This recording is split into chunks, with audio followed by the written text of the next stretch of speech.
আচলতে ছমাহ বা এবছৰ জোৰা একোখন সমিতিয়ে গাঁঠিৰ ধন ভাঙি শৰীৰৰ শ্ৰম দি একোখন প্ৰতিযোগিতাৰ আয়োজন কৰে আৰু সেই প্ৰতিযোগিতাখনৰ মানদণ্ডটো বা প্ৰতিযোগিতাখনৰ কি পৰ্যায় হৈছে সেয়া নিবদ্ধ থাকে মাত্ৰ 4জন বা 3জন বিচাৰকৰ কলমত বা হাতত।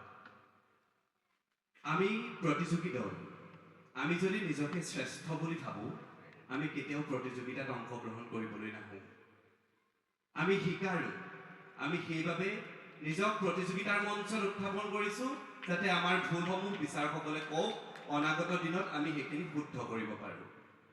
4জন বিচাৰকৰ 2জন বিচাৰক খুব সন্মানীয় চিনি পাওঁ, বাকী 2জনক সন্মুখীন হোৱা নাই। তথাপিতো যিহেতু এখন সমিতিয়ে তেওঁলোকক আমন্ত্ৰণ জনাইছে, তেখেতসকলৰ এই ক্ষেত্ৰত যথেষ্ট সমৃদ্ধ বুলি আমাৰ বিশ্বাস। আমি তেখেতসকলে দিয়া আমাৰ দলগত পুৰস্কাৰ আৰু ব্যক্তিগত পুৰস্কাৰ আটাইকেইটাকে আমি সশ্ৰদ্ধাৰে গ্ৰহণ কৰিছোঁ। যিহেতু এয়া আমাৰ এক যাত্ৰা, সাংস্কৃতিক যাত্ৰা। আজি আমি নৱাৰুণ সাংস্কৃতিক গোষ্ঠীয়ে যিখন নাট পৰিৱেশন কৰিছিলোঁ, অলপ আগত আপোনালোকে দেখিছে, শ্ৰীৰামচন্দ্ৰৰ বৈকুণ্ঠ যাত্ৰা। হয়তো একেবাৰে সীমিত জ্ঞানেৰে নাটখন মই নাট্যৰূপ প্ৰদান কৰিছিলোঁ আৰু গত কেইবাটা বছৰত আমাৰ সন্মানীয় বিচাৰকসকলে সেইখন নাটক কেইবাবাৰো শ্ৰেষ্ঠ দিছে, শ্ৰেষ্ঠ দল পাইছোঁ, প্ৰত্যেকবাৰে কিবা এটা নহয় কিবা এটা পুৰস্কাৰ পাইছোঁ। এইবাৰো তাৰ ব্যতিক্ৰম হোৱা নাই। তাৰ বাবে আমাৰ যিখিনি কৰিবলগীয়া আছে আমি প্ৰত্যেকবাৰে সুধিম বুলি ভাবোঁ, কিন্তু এনেকুৱা এটা পৰিৱেশ হয়, বিচাৰকসকলে দিয়া ফলাফলটো এবাৰ লিখি দিয়াৰ পাছত সেইটোক যদি 1000টাও যুক্তি দেখুৱাই মই পাব লাগিছিলে বুলি ভাবোঁ বা আমি পাব লাগিছিলে বুলি আমি দাবী কৰোঁ, সেইটো কেতিয়াও হৈ নুঠে। মাত্ৰ বিচাৰকৰ লগত ই বৰ প্ৰশ্ন কৰিছে, ই কিনো জানে, এনেকুৱা ধৰণৰ কথা এটা হয়, এনেকুৱা ধৰণৰ ভয় এটা থাকে। সেইকাৰণে আচলতে প্ৰশ্ন আজিলৈকে সোধা নাছিলোঁ। কোনো সামাজিক মাধ্যমতো কোনো ধৰণৰ বিচাৰ প্ৰক্ৰিয়াক লৈ কোনো ধৰণৰ কটু মন্তব্য আজিলৈকে দিয়াৰ ধৃষ্টতা নাই আৰু ভৱিষ্যতেও নকৰোঁ, আজিও নকৰোঁ। প্ৰশ্ন সুধিবলৈ আচলতে যিহেতু মত বিনিময় অনুষ্ঠানটো ৰাখিছে, গতিকে সমিতিৰ সেই দফাটোৰ প্ৰতি সন্মান ৰাখিহে মই আগবাঢ়ি আহিছোঁ। গতিকে মোৰ আজি আমাৰ সন্মানীয় বিচাৰক 4জনলৈকে মোলৈ তেওঁলোকে পৰামৰ্শ আগবঢ়াব বুলি ভাবিছোঁ। যিহেতু আজি একেবাৰে মোক দেখাটো একেবাৰে সৰুৰ নিচিনা লাগিছে, হয়তো যিমান সৰু লাগিছে ইমান সৰু নহয়। মই বৰ্তমান শিক্ষকতাৰ লগত জড়িত আৰু মই সাংস্কৃতিক দিশত গৱেষণাৰ এজন ছাত্ৰ।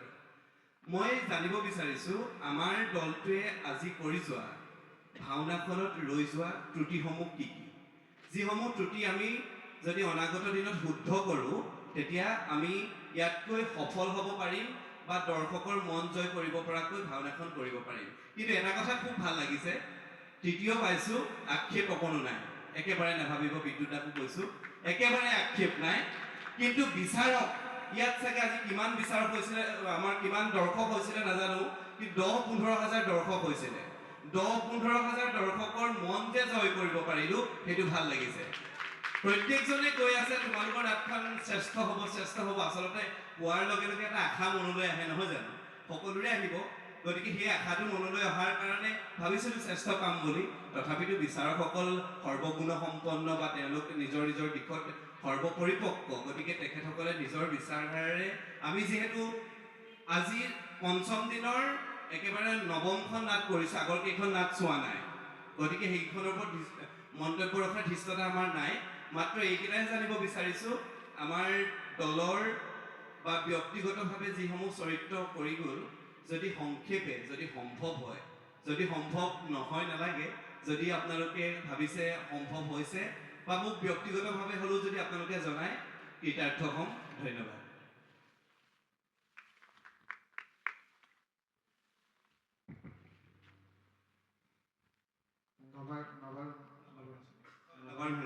সাংস্কৃতিক গোষ্ঠীৰ পৰিচালক, নাট্যকাৰ আৰু পৰিচালক আপোনালৈ ধন্যবাদ জনাইছোঁ আৰু দুয়োটাসকললৈও ধন্যবাদ জনাইছোঁ। আচলতে গোটেইখিনি কথাই খুব কম সময়ত কোৱাটো কিছুমান সম্ভৱ হৈ নুঠে, তথাপিতো মই সংক্ষেপতে মাত্ৰ মোৰ মনলৈ অহা কথা, আৰু মই আগতেও কৈছোঁ, অলপ আগতেও কৈছোঁ যে এই মোৰ দৃষ্টিভংগী আৰু হাজাৰজনৰ দৃষ্টিভংগীৰ মাজত আকাশ পাতালৰ পাৰ্থক্য থাকিব। আমাৰ প্ৰত্যেকজনৰ মাজতে পাৰ্থক্য আছে আনকি যিগৰাকী পৰিচালক তেখেতৰ আৰু মোৰ মাজত পাৰ্থক্য থাকে, কোনোবাখিনিত মিলো থাকিব পাৰে। আমাৰ নিজৰ ব্যক্তিগত দৃষ্টিভংগীৰ কথা কৈছোঁ, মই কোনোবাখিনিত এনেকুৱা ধৰণৰ অনুভৱ কৰিলোঁ। এখন কি নাম আছিলে, শ্ৰীৰামচন্দ্ৰৰ বৈকুণ্ঠ যাত্ৰা। অভিনয়ৰ ক্ষেত্ৰত গোটেই চৰিত্ৰখিনি পৰ্যালোচনা কৰাটো সম্ভৱ নহয়। মই তথাপিতো এটা কথা কৈছোঁ যে ৰামৰ চৰিত্ৰটোত মই কোনোবাখিনিত অলপ কোনোবাখিনিত মোৰ মনটোৱে ভগৱান চৰিত্ৰটো ৰাম হিচাপে যিখিনি অভিনয়খিনি আৰু অলপ কৰাৰ অৱকাশ আছিল, আৰু বহুতখিনি স্কোপো আছিল তাতে, আৰু অলপ কৰিলে হয়তো মোৰ মনটোক হয়তো চুব পাৰিলে হয়।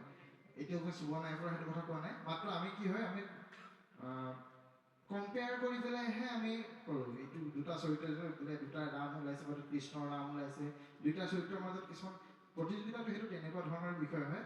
আৰু এটা কথা মনত পৰা কথা, কাৰণ এতিয়া 9খন নাটকৰ কথা সোমাই আছে, অলপ আগতে 9খন নাটকৰ আমি পৰ্যালোচনা কৰিছোঁ। গোটেই 9খন নাটকৰ বহুত পুৰা মানে মগজুত ঘূৰি আছে গোটেই 9খন নাটকৰে। কিন্তু মোৰ মনত থকা কথা এটা কৈছোঁ, মোৰ কথাটোৱে সেই সিদ্ধান্ত নহয় আৰু মোৰ কথাটো সৰ্বশ্ৰেষ্ঠ নহয়, মই ইমান জ্ঞানী মানুহো নহয়, মোৰ নিজৰ মতটোহে কৈছোঁ, মনৰ ভিতৰত যিটো কথা আছে। যিটো স্ক্ৰিপ্টটো শ্ৰীৰামচন্দ্ৰৰ বৈকুণ্ঠ যাত্ৰা, স্ক্ৰিপ্টটোত মোৰ কোনোবাখিনি তেনেকুৱা ধৰণৰ অনুভৱ এটা হৈ থাকিল। আপোনাক মাত্ৰ ভাবি চাবৰ কাৰণেহে মই বাটটো দিছোঁ যে পিছলৈ এই উৰ্মিলা চৰিত্ৰটোক বহুত বেছি গুৰুত্ব দিয়া হৈ আছে সংলাপবিলাকত, য'ত ৰামচন্দ্ৰক কিন্তু সিমানে গুৰুত্ব সেইখিনিত নোপোৱা নিচিনা মোৰ অনুভৱ এটা হৈ থাকিল। নাটকখন শ্ৰীৰামচন্দ্ৰৰ বৈকুণ্ঠ যাত্ৰা, মোৰ সেই তেনেকুৱা ধৰণৰ অনুভৱ এটা হৈ থাকিল। এইটো একেবাৰে যদি ৰাইজেও যদি এইটো কয় সেইটো তেনেকৈ ধৰণেও হৈছে, মোৰ কোনো আপত্তি নাই, মোৰ ব্যক্তিগত অনুভৱ এটাহে কৈছোঁ। সেই তেনেকুৱা ধৰণৰ কিছুমান 2-4টা কথা একেবাৰে মনত নথকা নহয়, 2-4টা কথা। আৰু মই যতদূৰ সম্ভৱ মই আগতেও ফোনত এনেকুৱা ধৰণৰ কথা হয়তো আগতে পাতিছোঁ চাগে, মোৰ যিখিনি কথা থাকে মই সদায় মুকলিকৈ কওঁ। আৰু গায়ন বায়নৰ যিখিনি কথা, গায়ন বায়নৰ কোনোবা এটা অংশ অলপ অগাপিছা হৈ আছে, সেইটো কথা এতিয়া পটককৈ মনলৈ নাহিব, হয়তো কাগজ পত্ৰ চালে আহিব। মানে আগৰ অংশটো পিছৰ অংশটো আগত এনেকুৱা ধৰণৰ কিবা এটা হৈ আছিল। সেই তেনেকুৱা ধৰণৰ 2-এটা খুটি নাটি একেবাৰে নথকা নহয়, সেইটো মোৰ দৃষ্টিতহে। আৰু মই আগতেও কৈছোঁ, মই খুটি নাটি বুলি কোনো বস্তু নধৰোঁ। নাট্যকাৰে যদি ভাবিছে যে এই বস্তু এনেকৈ কৰিলেই মোৰ ভাল লাগিব, তেনেকৈ ধৰণে কৰিছে। আৰু মোৰ দৃষ্টিত মই ভাবিছোঁ যে এইটো যে এনেকুৱা ধৰণৰ হোৱা হ'লে ভাল লাগিল হয়, মোৰ মনটো তেনেকুৱা। মই মুকলিকৈ এইখিনি কথাই ক'লোঁ। আৰু যদি কিবা মনত পৰে, মই আগতেও এবাৰ ফোনত মই কথা দিছিলোঁ ফোন কৰিম বুলি, মই কথা দিছিলোঁ ফোন কৰিম। আৰু যদি এতিয়াও যদি মোৰ মনত পৰে, পিছতো যদি মনত পৰে, মই নিশ্চয় ফোন কৰিম, মোৰ জনাবলগীয়াখিনি জনাম। ধন্যবাদ। ঠিক আছে ছাৰ, ধন্যবাদ জনাইছোঁ আপোনাৰ পৰামৰ্শৰ বাবে। আচলতে আপুনি যিটো কথা ক'লে ভগৱান চৰিত্ৰৰ কথাটো, সেইটো মই আমাৰ শিল্পীজনলৈ বাৰ্তাটো পঠাম, তেখেতে নিশ্চয় অনাগত দিনত এইখিনি কৰিব। আৰু যিহেতু আপুনি ক'লে উৰ্মিলাৰ চৰিত্ৰটোৰ কথা, আচলতে এই কথাষাৰে কোনোবাখিনিত মোক চুলে, এইকাৰণেই চুলে, মহাকাব্য উপেক্ষিত এটা চৰিত্ৰ উৰ্মিলা। উৰ্মিলা চৰিত্ৰটোৰ ত্যাগ আৰু মানে ধৈৰ্যখিনি সীতাতকৈ বহুগুণে শ্ৰেষ্ঠ, কিন্তু মহাকাব্যৰ বিভিন্ন কাৰণত সেই চৰিত্ৰটো উপেক্ষিত হৈ থাকিলে। আৰু সেই চৰিত্ৰটোক মই ভাবিছিলোঁ আচলতে এনেকুৱা এটা চৰিত্ৰক যদি আমি প্ৰাণ দিব পাৰোঁ, বিভিন্ন কিতাপ, পুৰাণ, ৰামায়ণৰ বিভিন্ন স্কন্ধ আনি মই অধ্যয়ন কৰি চৰিত্ৰটোক ৰূপায়ণ কৰিছোঁ। আৰু আপুনি যিটো ক'লে নাটখনৰ কথা, আচলতে আপুনি যেতিয়া তিনিচুকীয়া প্ৰতিযোগিতাত বিচাৰক কৰিছিলে, এই নাটখনৰ বাবে কিন্তু মোক শ্ৰেষ্ঠ নাট্যকাৰৰ বঁটা দিছিলে। আৰু এই নাটখনৰ বাবে মই সদৌ অসম পাণ্ডুলিপি প্ৰতিযোগিতাতো শ্ৰেষ্ঠ নাট্যকাৰ পাইছিলোঁ। কিন্তু ভাল লাগিছে, শ্ৰেষ্ঠ বুলি কৈ দিলে মইতো একো কৰিব নোৱাৰিম, কিন্তু আপুনি যিটো কথা কৈছে মই হৃদয়ৰে লৈছোঁ কথাটো। মই এই উৰ্মিলাৰ চৰিত্ৰটোৰ কথা আৰু ৰামৰ চৰিত্ৰটোৰ কথা পৰৱৰ্তী সময়ত বিবেচনা কৰিম। মই লগতে আৰু এটা কথা সংযোজন কৰি দিছোঁ। মই আগতে কৈছোঁ, তাতে নাট্যৰ যিকেইটা আমাৰ তাতে 8টা স্ক্ৰিপ্ট হয়তো আছিলে, 8টা-10টামান স্ক্ৰিপ্ট আছিলে। সেই 8টা-10টামান স্ক্ৰিপ্টৰ মাজত আমি এটা স্ক্ৰিপ্ট যেনেকৈ উলিয়াইছোঁ, আজিও ঠিক তেনেকৈ আমাৰ ওচৰত 9টা স্ক্ৰিপ্ট আছিলে। 9টা স্ক্ৰিপ্টৰ ভিতৰত তাৰে কেইটামান স্ক্ৰিপ্ট আমি অকণমান আঁতৰাই ৰাখিছোঁ, যেনে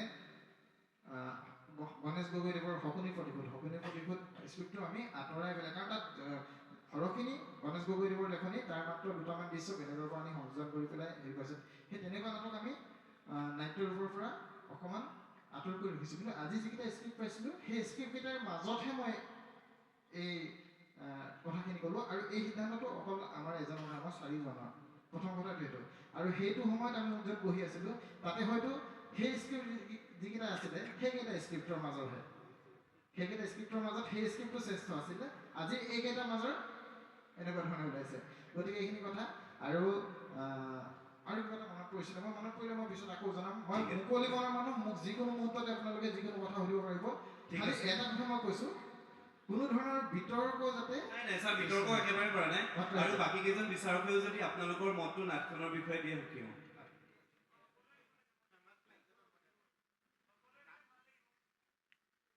অকণমান কওক নাটখন যিহেতু হাইলাইট হৈছে শ্ৰীৰামচন্দ্ৰ বৈকুণ্ঠ যাত্ৰা কিন্তু উৰ্মিলা চৰিত্ৰটো তাত বেছিকৈ প্ৰাধান্য পাইছে আমি ক'লো আলোচনা কৰিছোঁ তাত যদি কেনেবাকৈ সেইটোত উৰ্মিলা কথাটো সোমাই থাকিলেহেঁতেন তেতিয়া আকৌ কথাটো বেলেগ আছিল উৰ্মিলা কথাটো একেবাৰে নাটখনৰ নামত সোমাই থকা নাই হাইলাইট হৈ থকা নাই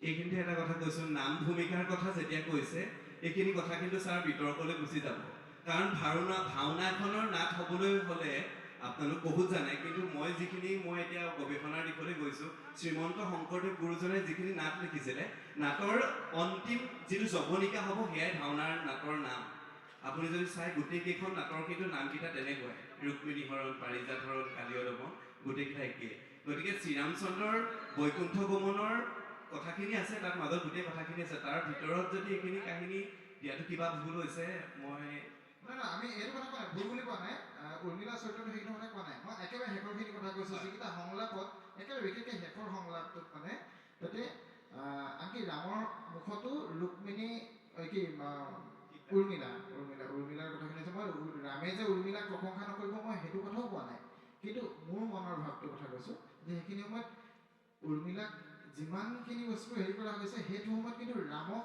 সমানে কিন্তু সেইখিনি অংশলৈ ৰামৰ গুৰুত্বটো কোনোবাখিনিত মোৰ মনত লাগি থাকিল যে সেইখিনি যেন আৰু অলপ ৰামক আৰু অলপ আমি উজ্বলাই তুলিব পাৰিলোঁহেঁতেন ঠিক তেনেকুৱা ধৰণৰ এটা অনুভৱ হৈ থাকিলে এইখিনি কথাই কৈছোঁ এইখিনি মাত্ৰ আমি আলোচনা কৰিছোঁ এই আলোচনাখিনি কোনোবাখিনিত আপুনিও ভাবি চাব কোনোবাখিনিত আমিও ভাবি চাম আমাৰ সিদ্ধান্তখিনি আমাৰ মনোভাৱখিনি ইমানখিনি কথা ঠিক আছে ধন্যবাদ জনাইছোঁ পুনৰবাৰ উদযাপন সমিতিক ধন্যবাদ জনাইছোঁ